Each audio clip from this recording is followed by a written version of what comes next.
ওম শান্তি। 13ই জুন 2024 প্রাতঃমূল্যে বাপ-দাদা মধুবন। মিষ্টি বাচ্চারা, প্রথমে প্রত্যেককে এই মন্ত্রটি ঘুষে ঘুষে পাক্কা করাও যে তোমরা হলে আত্মা, তোমাদের বাবাকে স্মরণ করতে হবে, স্মরণের দ্বারাই পাপ বিনষ্ট হবে। প্রশ্ন: সত্যিকারের সেবা কি যা তোমরা এখন করছো? উত্তর: ভারত যে পতিত হয়েছে তাকে পবিত্র করা, এটাই হলো প্রকৃত সত্য সেবা। লোকেরা জিজ্ঞাসা করে যে তোমরা ভারতের কি সেবা করো? তোমরা তাদের বলো যে শ্রীমত অনুসারে আমরা ভারতের এমন আধ্যাত্মিক সেবা করি যার ফলস্বরূপ ভারত ডবল মুকুটধারী হয়। ভারতে যে শান্তি সমৃদ্ধি ছিল তার স্থাপনা আমরা করছি। ওম শান্তি। সর্বপ্রথম শিক্ষা হলো যে বাচ্চারা নিজেকে আত্মা মনে করো বা মনমনা ভব। এ হলো সংস্কৃত শব্দ। এখন বাচ্চারা যখন সার্ভিস করে তখন সর্বপ্রথমে তাদের অল্প পড়াতে হয়। যখন কেউ আসবে তো শিব বাবা চিত্রের সামনে নিয়ে যেতে হবে, অন্য কোনো চিত্রের সামনে নয়। প্রথমে বাবা চিত্রের সামনে তাদের বলতে হবে। বাবা বলে নিজেকে আত্মা মনে করে আমি তোমাদের বাবা, আমাকে স্মরণ করো। আমি হলাম তোমাদের সুপ্রিম পিতা, সুপ্রিম টিচার, সুপ্রিম গুরু। সবাইকে এই পাঠ পড়াতে হবে, আরম্ভই করতে হবে এইখান থেকে। নিজেকে আত্মা নিশ্চয় করে আমি তোমাদের বাবা, আমাকে স্মরণ করো, কারণ তোমরা যে এখন পতিত হয়েছ, তোমাদের আবার শতপ্রধান হতে হবে। এই পাঠে সব কথাই এসে যায়। সবাই কিন্তু এমন করে না। বাবা বলেন প্রথমে শিব বাবা চিত্রের কাছে নিয়ে যেতে হবে। ইনি হলেন অসীম জগতের বাবা।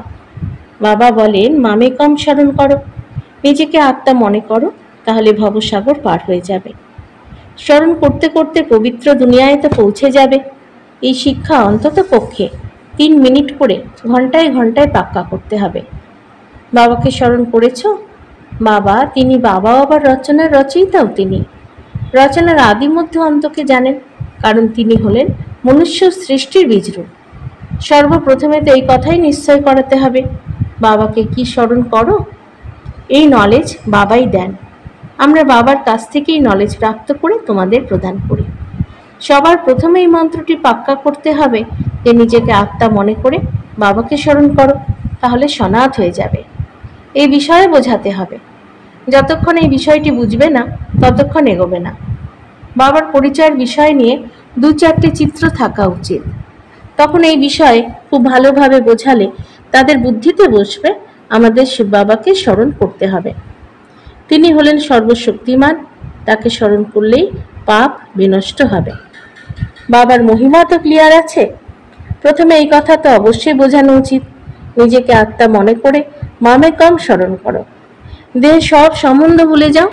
আমি শিখ, আমি অমুক, এইসব ত্যাগ করে একমাত্র বাবাকে স্মরণ করতে হবে। সর্বপ্রথম বুদ্ধিতে এই মুখ্য কথাটি বসাও।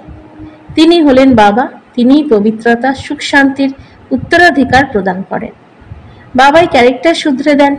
তাই বাবার খেয়ালে এই কথাটি এলো যে প্রথম পাঠ এইভাবে বাচ্চারা পাক্কা করায় না, যেটা খুবই জরুরি। এই কথাটি বুদ্ধিতে যত ঘষতে থাকবে ততই স্মরণে থাকবে। বাবার পরিচয় দিতে যদি 5 মিনিট সময় লাগে, লাগো, সরে আসবে না। খুব আগ্রহ সহকারে তারা বাবার মহিমা শুনবে। বাবার চিত্র হলো মুখ্য চিত্র। কিউ এই চিত্রের সামনে যেন থাকে। বাবার পয়গাম বা বার্তা সবাইকে দিতে হবে। তারপর হলো রচনার নলেজ। এই চক্রটি কিভাবে আবর্তিত হয়। যেমন মশলা পিষে পিষে একদম মিহি করা হয়, তোমাদের হলো ঈশ্বরীয় মিশন। তাই ভালোভাবে এক একটি কথা বুদ্ধিতে বসাতে হবে। কারণ বাবাকে না জানার দরুন সবাই অনাথ হয়েছে। পরিচয় দিতে হবে। শিব বাবা হলেন সুপ্রিম পিতা, সুপ্রিম শিক্ষক, সুপ্রিম গুরু। 3টি পরিচয় জানিয়ে দিলে সর্বব্যাপীর কথাটি বুদ্ধি থেকে বেরিয়ে যাবে। এই কথাটি সর্বপ্রথমে বুদ্ধিতে বসাও। বাবাকে স্মরণ করতে হবে, তবেই তোমরা পতিত থেকে পবিত্র হতে পারবে। দৈবী গুণ ধারণ করতে হবে, শতপ্রধান হতে হবে। তোমরা তাদের বাবা স্মরণ করালে তাতে তোমাদেরও কল্যাণ নিহিত আছে। তোমরাও মনমনা ভব থাকবে। তোমরা হলে পয়গম্বর, তাই বাবার পরিচয় দিতে হবে। একজন মানুষ এমন নেই যার এই জ্ঞান আছে যে শিব বাবা হলেন আমাদের পিতা, টিচার, গুরু। বাবার পরিচয় শুনলে খুব খুশি হবে তারা। ভগবানুবাচ মামে কম স্মরণ করো, তাহলে তোমাদেরও পাপ কেটে যাবে। এই কথাও তোমরা জানো। গীতা জ্ঞানের সঙ্গে মহাভারতের যুদ্ধ দেখানো হয়েছে। এখন তার কোনো যুদ্ধের কথাই নেই। তোমাদের যুদ্ধ হলো বাবাকে স্মরণ করার সময়। পড়াশোনা তো আলাদা জিনিস, বাকি যুদ্ধ হলো স্মরণে। কারণ সবাই হলো দেহ অভিমানী। তোমরা এখন দেহি অভিমানী হয়ে উঠছ, যারা বাবার স্মরণে থাকে। সর্বপ্রথমে এই কথা পাকা করাও, তিনি হলেন পিতা, টিচার, গুরু। এখন আমরা তার কথা শুনবো নাকি তোমাদের কথা? বাবা বলেন, বাচ্চারা, এখানে তোমাদের পুরোপুরি শ্রীমত অনুযায়ী চলতে হবে শ্রেষ্ঠ হওয়ার জন্য। আমরা এই সেবাই করি, ঈশ্বরের মত অনুযায়ী চলো, তাহলে তোমাদের বিকর্ম বিনষ্ট হবে। বাবা শ্রীমত হলো এই যে মামে কম স্মরণ করো। সৃষ্টি চক্রের কথা যে বোঝানো হয় সেও তারই মত। তোমরাও পবিত্র হবে এবং বাবাকে স্মরণ করবে। তো বাবা বলেন, আমি সঙ্গে নিয়ে যাব। রুহানি পান্ডা হলেন বাবা। তাকে স্মরণ করা হয়, হে পতিত পাবন, আমাদের পবিত্র করেই পতিত দুনিয়া থেকে নিয়ে চলো। তারা হলো দৈহিক পান্ডা, আর ইনি হলেন আধ্যাত্মিক পান্ডা। শিব বাবা আমাদের পড়ান। বাচ্চারা, বাবা তোমাদেরও বলেন, চলতে ফিরতে উঠতে বসতে বাবাকে স্মরণ করতে থাকো। এতে নিজেকে ক্লান্ত করার প্রয়োজন নেই। বাবা দেখেন, কখনো বাচ্চারা সকালে এসে বসে যায়, তো নিশ্চয়ই ক্লান্ত হবে। এটা তো হলো সহজ মার্গ। জোর করে বসবে না। ঘুরে ফিরে প্রাতঃভ্রমণ করতে করতে খুব আগ্রহ সহকারে বাবাকে স্মরণ করো। মনের ভিতরে বাবা বাবা শব্দটি যেন উতলে উঠতে থাকে। বাবা নামের ধ্বনি তাদেরই উতলে উতলে উঠবে যে প্রতিক্ষণ বাবাকে স্মরণ করতে থাকবে। আর অন্য যা কিছু বুদ্ধিতে স্মরণে আছে সব বের করে দেওয়া উচিত। বাবার সঙ্গে অতি ভালোবাসা ও প্রেম যেন থাকে। ফলস্বরূপ অতীন্দ্রিয় সুখের অনুভব যেন হতে থাকে। যখন তোমরা বাবার স্মরণে ব্যস্ত হবে, তখনই তমপ্রধান থেকে শতপ্রধান হয়ে যাবে। তখন তোমাদের খুশির কোনো সীমাই থাকবে না। এইসব কথার বর্ণনা এখানে হয়, সেই জন্য বলাও হয়, অতীন্দ্রিয় সুখের কথা জানতে হলে গোপ গোপিকাদের জিজ্ঞাসা করো, যাদের স্বয়ং ভগবান করাচ্ছেন। ভগবানুবাচ আমাকে স্মরণ করো। বাবার মহিমা বর্ণনা করতে হবে। সদ্গতির উত্তরাধিকার তো একমাত্র বাবার কাছে প্রাপ্ত হয়। সবারই অবশ্যই সদ্গতি প্রাপ্তি হয়। সবচেয়ে প্রথমে সবাই যাবে শান্তিধাম। এই কথাটি বুদ্ধিতে থাকা উচিত যে বাবা আমাদের সদ্গতি প্রদান করছেন। শান্তিধাম সুখধাম কাকে বলা হয় সেই কথা তো বোঝানো হয়েছে। শান্তিধামে সব আত্মারা বাস করে। শান্তিধাম হলো sweet home, silence home, tower of silence. এই চোখ দিয়ে কেউ তা দেখতে পারে না। বিজ্ঞানীদের বুদ্ধি তো এখানে যা চোখে দেখা যায় সেসবে চলে। আত্মাদের তো এই চোখ দিয়ে কেউই দেখতে পায় না, বুদ্ধি দিয়ে বুঝতে পারে। যখন আত্মাদেরই দেখতে পাবে না, তখন বাবাকে দেখবে কিভাবে? এই কথাটি বুঝতে হবে, তাই না? এই চোখ দিয়ে দেখা অসম্ভব। ভগবানুবাচ আমাকে স্মরণ করো, তাহলে পাপ ভস্য হবে। এই কথা কে বলেন? পুরোপুরি বুঝতে না পারে কৃষ্ণের নাম বলে দিয়েছে। কৃষ্ণকে তো অনেক স্মরণ করে, দিন দিন ব্যভিচারী হয়ে যাচ্ছে। ভক্তিতে সর্বপ্রথমে শিবের ভক্তি করা হয়েছিল, সেটা ছিল অব্যভিচারী ভক্তি। তারপর লক্ষ্মীনারায়ণের ভক্তি। সর্বোচ্চ হলেন ভগবান, তিনি উত্তরাধিকার দেন বিষ্ণু স্বরূপ হওয়ার।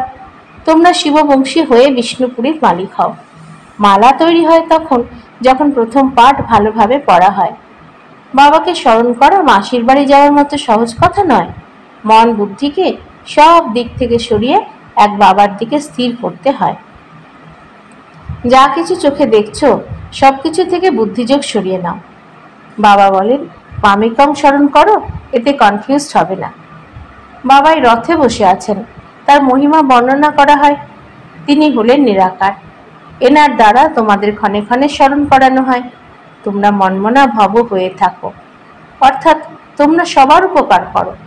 তোমরা রন্ধনের কাজে নিযুক্তদেরও বলে থাকো যে শিব বাবাকে স্মরণ করে ভোজন তৈরি করো, যাতে যারা খাবার খাবে তাদের বুদ্ধিও শুদ্ধ হয়ে যাবে। একে অপরের স্মরণ করাতে হবে। প্রত্যেকে অল্প মাত্রায় হলেও কিছু সময় স্মরণ করে। কেউ আধ ঘন্টা, কেউ 10 মিনিট বসে স্মরণ করে।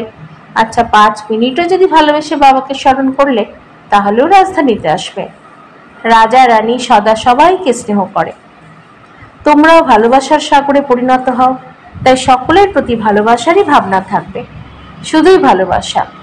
বাবা হলেন ভালোবাসার সাগর, অতএব বাচ্চাদেরও নিশ্চয়ই এমন ভালোবাসার ভাবনা থাকবে, তবে সেখানেও এমন ভালোবাসা থাকবে। রাজা রানীরও অনেক ভালোবাসা থাকে, বাচ্চাদেরও অনেক ভালোবাসা থাকে। সেই ভালোবাসাই সীমিত, জাগতিক নয়। এখানে তো ভালোবাসার নাম নেই, শুধু রয়েছে মার। সেখানে এই কাম কাটারি রূপী হিংসাও থাকে না। তাই ভারতের মহিমা অপরমাপার গাওয়া হয়। ভারতের মতন পবিত্র দেশ অন্য কোথাও নেই। এই দেশ হলো সর্বশ্রেষ্ঠ তীর্থস্থান। বাবা এখানে এসে সবার সেবা করেন, সবাইকে শিক্ষা প্রদান করেন। মুখ্য হলো পড়াশোনা। তোমাদেরকে অনেকেই জিজ্ঞাসা করে যে তোমরা ভারতের কি সেবা করো। তাদের বলো, তোমরা চাও ভারত পবিত্র হোক। এখন ভারত পতিত, তাই না? তো আমরা শ্রীমত অনুযায়ী ভারতকে পবিত্র করি। সবাইকেই বলি বাবাকে স্মরণ করো, তো পতিত থেকে পবিত্র হয়ে যাবে। এইভাবে আমরা আধ্যাত্মিক সেবা করি। ভারত যে সর্বোচ্চ ছিল, শান্তি সমৃদ্ধি ছিল, পুনরায় সেই রূপে পরিণত করছি শ্রীমত অনুসারে, কল্পপূর্বের মতন ড্রামা প্ল্যান অনুযায়ী। এই কথাগুলি ভালোভাবে স্মৃতিতে রাখবো। মানুষের বিশ্বে শান্তি হোক, সেই কাজই আমরা করছি। ভগবান ও বাচ বাবা আমাদের অর্থাৎ বাচ্চাদের বোঝাতে থাকেন, আমি পিতা, আমায় স্মরণ করো। এই কথাও বাবা জানেন, তোমরা কেউ ততখানি স্মরণ করো না বাবাকে। এতেই পরিশ্রম আছে। স্মরণের দ্বারাই তোমাদের কর্মাতীত অবস্থা আসবে। তোমাদের সদর্শন চক্রধারী হতে হবে, এর অর্থ কারো বুদ্ধিতে নেই। শাস্ত্রে তো কত কথা লেখা হয়েছে। এখন বাবা বলেন, যা কিছু পড়েছ সেসব ভুলে যেতে হবে, নিজেকে আত্মা মনে করতে হবে। এই জ্ঞানই সঙ্গে যাবে, আর কিছুই নয়। এই হলো বাবার পড়াশোনা, এই নলেজ সঙ্গে যাবে, তার জন্য চেষ্টা চলছে। ছোট ছোট বাচ্চাদেরও কম ভেবো না, যে বয়সে যত ছোট ততই সুনাম অর্জন করতে পারে। ছোট ছোট কন্যারা বসে বয়স্ক গুরুজনদের বোঝাবে তো কামাল হয়ে যাবে। তাদেরও নিজের মতন পরিণত করতে হবে। কেউ প্রশ্ন করলে যাতে রেসপন্স করতে পারে এমনভাবে তৈরি করো। তারপর যেখানে সেন্টার থাকবে বা মিউজিয়াম থাকবে তাদের সেখানে পাঠিয়ে দেওয়া হবে। এমন গ্রুপ তৈরি করো। এই তো সময়, এমন সার্ভিস করো যে বয়স্ক গুরুজনদের ছোট ছোট কন্যারা বসে বোঝালে আশাতীত ফল পাওয়া যাবে। কেউ যদি জিজ্ঞাসা করে তোমরা কার সন্তান, বলো আমরা শিব বাবার সন্তান। তিনি হলেন নিরাকার, ব্রহ্মার দেহে এসে আমাদের পড়ান। এই পড়াশোনার আধারে আমাদের এমন লক্ষ্মী নারায়ণ হতে হবে। সত্যযুগের আদিকালে এই লক্ষ্মী নারায়ণের রাজত্ব ছিল, তাই না? তাদের কে এমন তৈরি করেছেন? নিশ্চয়ই বিশেষ কর্ম করে শ্রেষ্ঠ স্বরূপ প্রাপ্ত হয়েছে, তাই না? বাবা বসে কর্ম অকর্ম বিকর্মের গতি বুঝিয়ে দেন।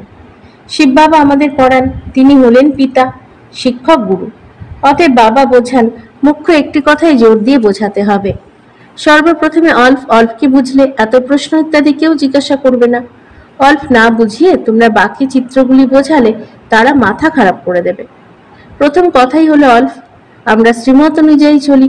এমনও অনেকে আসবে যারা বলবে অল্পকে বুঝে নিয়েছি, বাকি চিত্র ইত্যাদি দেখার কি প্রয়োজন আছে?